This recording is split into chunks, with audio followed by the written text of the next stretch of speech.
आज हम लोग स्टेरिलाइजेशन एंड सैनिटाइजेशन के पार्ट 2 के बारे में डिस्कस करेंगे, जिसमें हमारा नेक्स्ट क्वेश्चन है शुष्क ताप स्टेरिलाइजेशन के बाद कितने दिन तक वस्तुओं को साफ बैग अथवा पाउच में भरकर रखा जा सकता है। मतलब शुष्क ताप स्टेरिलाइजेशन की विधि में हम वस्तुओं को साफ करके बैग में या पाउच में कितने दिन तक रख सकते हैं।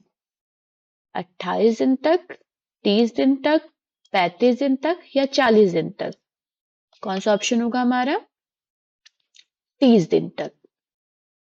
क्यों? क्योंकि भंडारण स्टोरेज स्टेरिलाइजेशन के बाद यदि उपकरण को सील बंद साफ बैग या पाउच में रखा जाता है तो वे 30 दिन तक सुरक्षित और रोगाणु मुक्त रहते हैं।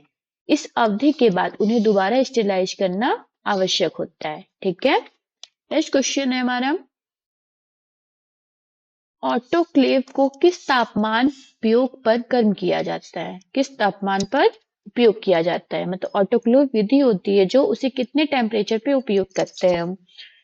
तो कितने टेम्परेचर पे? 30 degree Celsius, 20 degree Celsius, 121 degree Celsius या 100 डिग्री सेल्सियस। कौन सा ऑप्शन होगा हमारा? 121 डिग्री सेल्सियस। क्यों?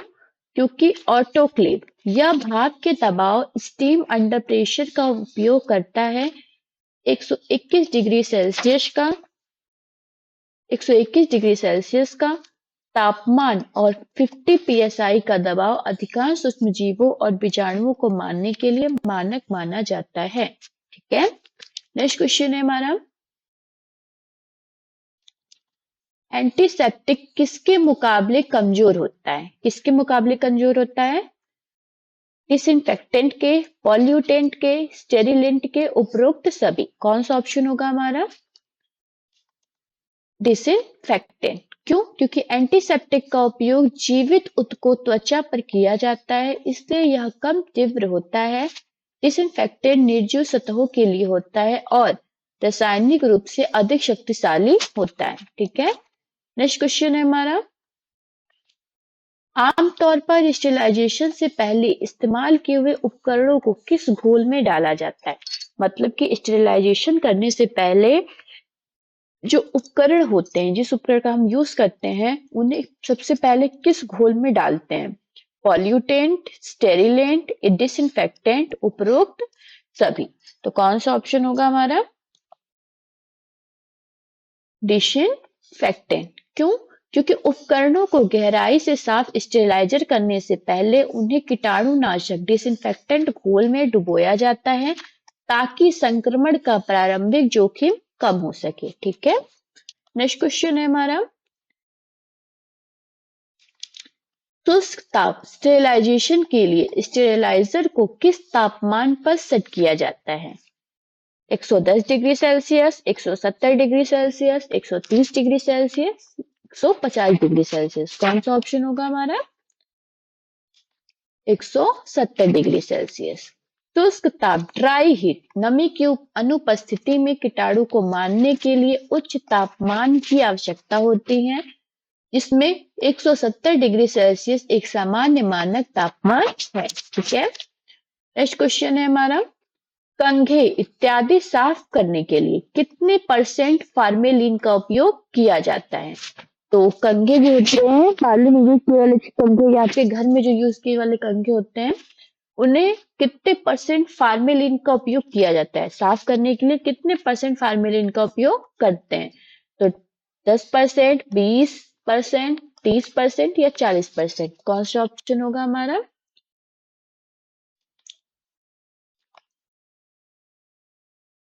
10%। ठीक है, क्यों? क्योंकि फार्मेलिन पार्लर में कंघों और ब्रशों को कीटाणु रहित करने के लिए 10% फार्मेलिन का घोल प्रभावी माना जाता है। ठीक है, नेक्स्ट क्वेश्चन है हमारा अमोनियम यौगिक सामान्यतः किस अनुपात में उपयोग किया जाता है? 100:1000, 1:100, 1:1000, 100:1। तो कौन सा ऑप्शन होगा हमारा? 1:1000। क्यों? क्योंकि क्वार्ट्ज क्वेटरनी अमोनियम कंपाउंड यह एक शक्तिशाली सफाई एजेंट है जिसे बहुत कम सांद्रता 1 हिस्सा रसायन और 1000 हिस्सा पानी में उपयोग किया जाता है। ठीक है, नेक्स्ट क्वेश्चन है हमारा, ब्लीच का दूसरा नाम क्या है? जो फेशियल के पहले हम लोग ब्लीच कराते हैं उनका दूसरा नाम क्या है, मतलब रासायनिक नाम क्या है उसका?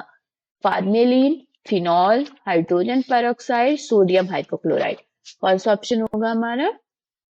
Sodium hypochloride. क्यों? क्योंकि इसका रासायनिक नाम, जिसे आमतौर पर हम ब्लीच कहते हैं, उसका रासायनिक नाम क्या है? सोडियम हाइपोक्लोराइड है। यह एक उत्कृष्ट डिसइंफेक्टेंट है। ठीक है, नेक्स्ट क्वेश्चन है हमारा, क्लोरीन को किस सांद्रता के पानी में मिलाया जाता है? 20 ppm, 50 ppm, 70 ppm, 80 ppm। कौन सा ऑप्शन होगा हमारा? 50 ppm। क्यों? क्योंकि क्लोरीन सांद्रता, क्लोरीन कॉन्सेंट्रेशन पानी को कीटाणु रहित करने के लिए 50 ppm पार्ट्स पर मिलियन, ppm का फुल फॉर्म क्या होता है? पार्ट्स पर मिलियन, इस सांद्रता मानक मानी जाती है। यह रोगाणुओं को मारने के लिए पर्याप्त प्रभावी है। ठीक है, नेक्स्ट क्वेश्चन है हमारा, आयोडीन को किस सांद्रता के पानी में मिलाया जाता है? 12.5 से 25 ppm, 10 से 20 ppm, 13.5 से 35 ppm या 20 से 40 ppm। अभी हमने आपको बताया कि ppm का फुल फॉर्म क्या होता है? पार्ट्स पर मिलियन। ठीक है, पार्ट्स पर मिलियन होता है। ठीक है, आइए देखते हैं कौन सा ऑप्शन होगा हमारा। 12.5 से 25 ppm। आयोडीन उपयोग, आयोडीन एक शक्तिशाली एंटीसेप्टिक है। पानी के साथ साथ इसका 12.5 से 25 ppm का अनुपात सैनिटाइजेशन के लिए सही संतुलन प्रदान करता है। ठीक है, नेक्स्ट क्वेश्चन है हमारा, चतुष्क अमोनियम यौगिक का दूसरा नाम क्या है? क्वेट्स है, फार्मेलिन है, फिनॉल है या हाइड्रोजन पेरोक्साइड है? कौन सा ऑप्शन होगा हमारा? क्वेट्स। क्यों? क्योंकि क्वेटरनरी अमोनियम कंपाउंड्स, इन्हें संक्षिप्त में क्वेट्स कहा जाता है। यह सैलून में सतहों और औजारों को कीटाणु रहित करने के लिए बहुत लोकप्रिय है, क्योंकि ये गंधहीन और गैर संचारक होते हैं।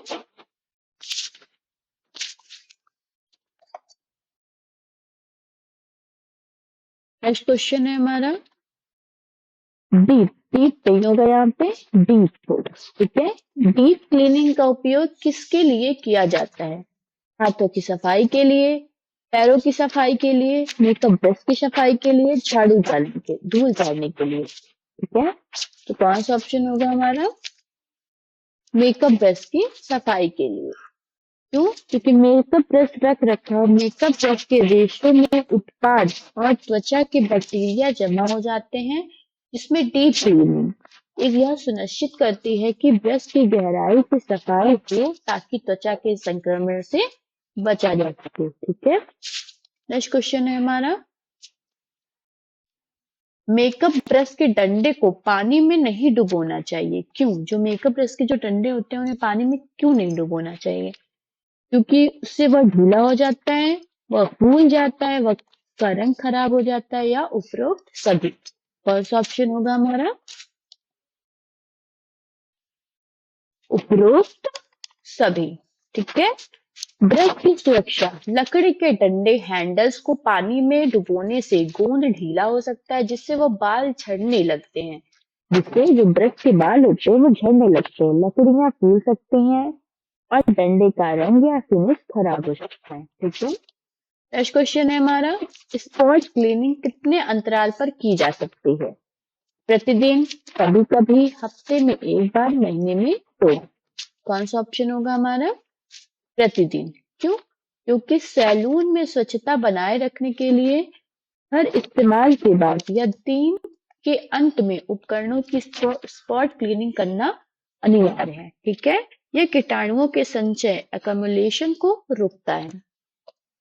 ठीक है, नेक्स्ट क्वेश्चन है हमारा, उत्पाद खरीदते समय उसकी डैश देखें, क्या देखें? रंग देखें, समाप्ति तिथि देखें, खुशबू या उपरोक्त सभी। कौन सा ऑप्शन होगा हमारा?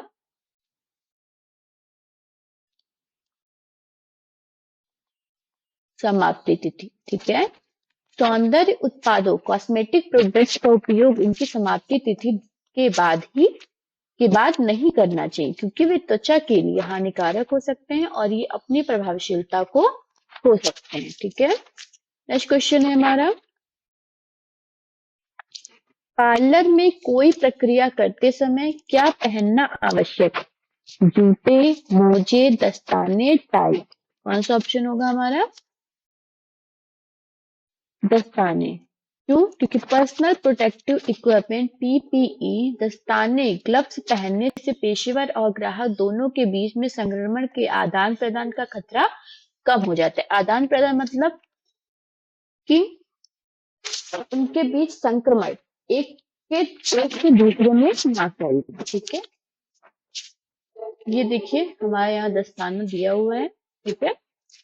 नेक्स्ट क्वेश्चन है हमारा, कंघे को साफ करने हेतु शैम्पू के अलावा और क्या उपयोग किया जा सकता है?